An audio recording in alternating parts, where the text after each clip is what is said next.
Hello friends, I am Dr. Sutaranji from Sanjini College of Pharmaceutical Education and Research, Kopargaon from Department of Pharmacognosy. Friend, today we see the virtual practical lab on chromatography. Yes, this is a chromatography. In this we see thin layer chromatography of herbal extract. In this we see separation of the active constituents by a thin layer chromatography. How the active chemical components are there that are to be separated. Up till now we see that the active chemical components, whether they are to be present or absent, by utilizing a chemical test, but how the chemical components which are to be present, how they are to be separated, as we see by utilizing a chromatography from a sample, that is a CLO. Friends, you know that CLO, what is CLO? What is the biological source of the CLO? CLO is nothing but is a flower bird which is to be obtained from a plant species Eugenia caryophylla belonging to the family Martaceae. The active chemical components is there. It contain volatile oil near about 40 to 20%, gallotannins 10 to 30%, caryophyllene, then white crystalline substances which are odorless, tasteless, crystallized silky needles are there that is present. In case of this one, eugenol, eugenine, vanillin. Likewise, the chemical components are there that are present. But sorry, the most active chemical component is there, that is eugenol, which is about 85% is present. So this clove oil or the clove is used as aromatic, then flavoring agent. It is also used as a dental analgesic in local anesthetics, in dental surgery is there, or the dental problems are there. In this case, the clove is there, it should be utilized. For the extraction purpose, just you have to take a clove flower, powder them, and then to it add toluene. You have to take near about 1 gram of the powder. To that one you have to add 5 ml of the oil, shake it properly, filter it, and what is the extract which is to be obtained, or the toluene which is to be obtained, just concentrate this one toluene and utilize as a sample. So for that comparison you require a standard eugenol. uh, how to separate this one eugenol, I show you in the next coming slides. Stationary phase which is to be used as a silica gel G is there. How to prepare silica gel I show you in the next slides. The thickness of this one silica gel is there is about 1 mm is there. Then the preparation and thickness is there is activated at 120 degrees centigrade for 1 hour. Separation technique is there. It should be based on the absorption method. Adsorption means this is a surface phenomenon is there where the separation is there should be achieved. Mobile phase is there, that is a toluene ethyl acetate. The proportion is there is about 93 to 7% is there.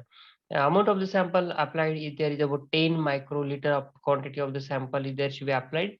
Detecting agents are there, that is a vanillin sulfuric acid is there, ferric chloride solution is there, or iodine vapor.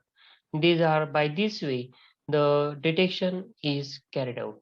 Now let's see how the separation is there is to be achieved. So for that preparation of the TLC plate, we required one beaker, one slide, glass rod, then silica gel G for TLC, a fine powder is there, then large beaker. These are the minimum requirements are there, along with the solvent methanol is there is to be required. Okay. So for that, firstly you have to take a beaker. To that beaker you have to add silica gel G in approximate one fourth of the beaker is to be filled by silica gel G powder. To that one you are going to add methanol as a solvent and stir it. Just make a slurry. By stirring this one you are going to add methanol. It's a volatile solvent is there, it get evaporated fastly, so we are going to use methanol. Shake it properly, or stir it properly. Okay, methanol is there should be added, stir it to make a slurry. The viscosity, then there is a question in your mind, how much quantity of the methanol is there should be added. So the viscosity is to maintain the viscosity. So how viscosity is there should be checked. Just you have to take a glass rod, dip that one glass rod, and just remove from that one particular mixture. The drop is to be drained from that one glass rod, just see in the figure. just like that. Okay, the drop is there, it should be drained. Again I show you there, just you have to see on the glass rod, edge of the glass rod, the glass, when you have to deep that glass rod and remove from that one slurry, and just what is the slurry there should comes to the end, and then drop is there is drain, just like that. This viscosity is there, it should be made, required to be maintained. Okay, after that one you have to take a large beaker, just hold a slide in this fashion, then pour this one silica, uh, viscous silica over that one particular plate, and the spread the plate in such a way, just from one end you have to put or pour the slurry, and then that is to be drained in the another end. Just you have to see how the slurry is there is to be placed. In this way you have to pour this slurry, and the drop is drained, and it is to be drained into the beaker. Just like that you have to spread all the slurry over the slide. In this way the slide is ready. Thus after completion of this one, just you have to dry this one slide. Once the slide is dry, your slide is ready for the preparation. Now in another one, after completion of the slide, just you have to take a empty beaker with a lid. To that one you have to add toluene ethyl acetate in a proportion 93:7. Pour that one in a beaker and kept a lid. Okay, in that one beaker you have to place a filter paper, because of which the solvent is there should be run, and the saturation of the beaker is to be carried out.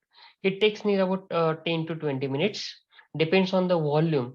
Approximately 10 minutes is there should be sufficient if the beaker is small. If the beaker is large one, then 20 minutes is there should be sufficient time for the saturation. After that you have to take your prepared slide, you have to mark it by a pencil, not the complete on the edges, just you have to mark.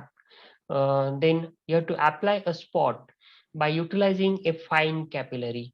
The one is a standard and another one is a sample. After that one, allow it the slide to dry. After this one you have to open this your saturated chamber. Immediately you have to put that slide in a beaker, and again keep your lid, keep it closed. Eugenol standard sample is there should be applied on the left side, and herbal extract is there should be applied on the right side. When you have to place, take care that what is the applied spots are there, that is not to be deep into your solvent system. That applied spot must be above the level of the solvent system. The care must be taken. Okay, so when the solvent, when you have to deep your slide into the chamber, your solvent try to rises in upward direction, and simultaneously the eugenol as well as the herbal extract is tries to run in the upward direction. Just see the solvent is there should be run in the above direction. The solvent is run above. Simultaneously, the spots is there is also run. The of eugenol and this herbal extract spot is there is also run. After 80% completion, just you have to remove that slide from the chamber, dry it. This is the slide is there is to be dried. Once the slide, the spots are there, that is not to be visible to you. So you have to place this one slide in the iodine chamber. Iodine chamber is nothing but a beaker is there. In that 1 to 2 particles of the iodine is put, and just you have to cover that one by a lid for 10 seconds. After that, you have to place your slide, uh, dry slide into the beaker. Okay. After the iodine vapors interact with that one spot which is to be separated, that is to be appear just like this one. Immediately you have to remove this one and mark these spots by pencil, and then you have to calculate the RF value. How this RF value is calculated? That is the starting solvent front. What is the distance which is to be covered by the solvent front, which consider as a Y, and distance which is to be covered by your solute, that should be known as a X. X divided by Y, that is nothing but your RF value is there. In this way, the RF value of the herbal extract is there is calculated. Okay. So friends, if you are new one to this channel, request you to give likes to this video, subscribe my channel. Thank you.